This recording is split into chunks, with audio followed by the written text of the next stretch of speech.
Bonjour à tous et vraiment merci d'être présents. Un samedi où le temps n'est pas terrible et il y a ces manifestations, il y a ces problèmes de transport, mais je pense que ça le vaut. C'est quand même un débat qui va être plutôt une conférence, qui va être extrêmement intéressante, avec ces invités qui sont d'une qualité exceptionnelle. Donc je tenais à vous remercier, je tenais à les remercier d'être venus. Ils ont tous répondu présents sans hésiter. Et moi, je trouve que dans le contexte actuel, il se trouve qu'en fait, ce débat, il trouve bien sa place. Au moment où on est en train de se reposer des questions fondamentales sur ce qu'est la France, ce qu'est la République, et finalement ce qui nous tient ensemble. Moi, je me dis toujours, avec tout ce qu'on entend, l'idée de tout remettre en cause, de débattre sur tout, c'est très bien de débattre sur tout, mais on ne peut pas non plus défaire tout ce qui a été fait par les générations précédentes.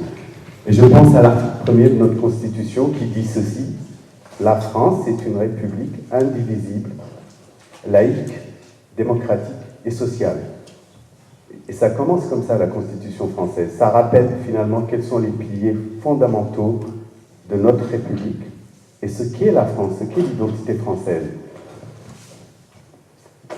On entend toujours, en fait, en ce moment sur les plateaux télé, un concept, mais je pense que vous allez nous éclairer là-dessus, selon lequel les 47 millions d'électeurs français, peut-être même une faction, même pas les 47 millions, peuvent tout remettre en cause, tout défaire, y compris des conquêtes qui sont absolument fondamentales. Je pense à l'IVG, je pense au mariage pour tous, je pense à l'abolition de la peine de mort, et je pense à la laïcité.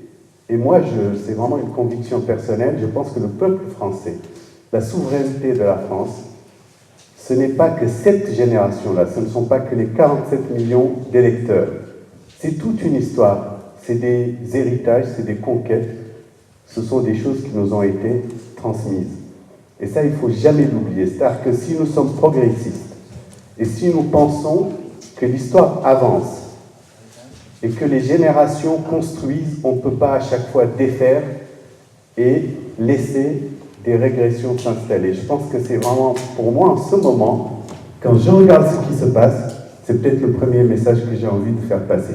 Ne laissons pas se défaire ce qui fait le fondement de notre République, de la France, et ce qui fait que nous pouvons tous vivre ensemble. Et le deuxième point très simple, qui me frappe aussi, c'est le fait que tout le monde veut accoler un adjectif à la laïcité. On veut en faire une laïcité libérale, parfois rigoureuse, parfois ouverte, parfois fermée, parfois stricte. Je rappelle simplement que la laïcité se suffit à elle-même. C'est la loi de 1905. Et pourquoi elle se suffit à elle-même?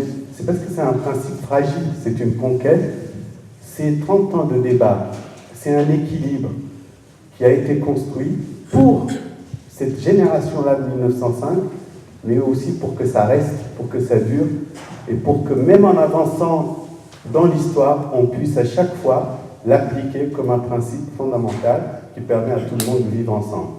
Voilà les deux points, moi, que je trouve, c'est vraiment ma conviction, et je suis vraiment heureux d'accueillir ces témoins et ces spécialistes, je dirais même du sujet, mais aussi qui sont des défenseurs ardents de ce principe qui fait que nous sommes aujourd'hui tous ensemble, que nous sommes français, malgré nos différences, et nous avançons ensemble, et je trouve que ça, c'est vraiment un message fantastique à ce moment précis que nous vivons de contestation et de remise en cause.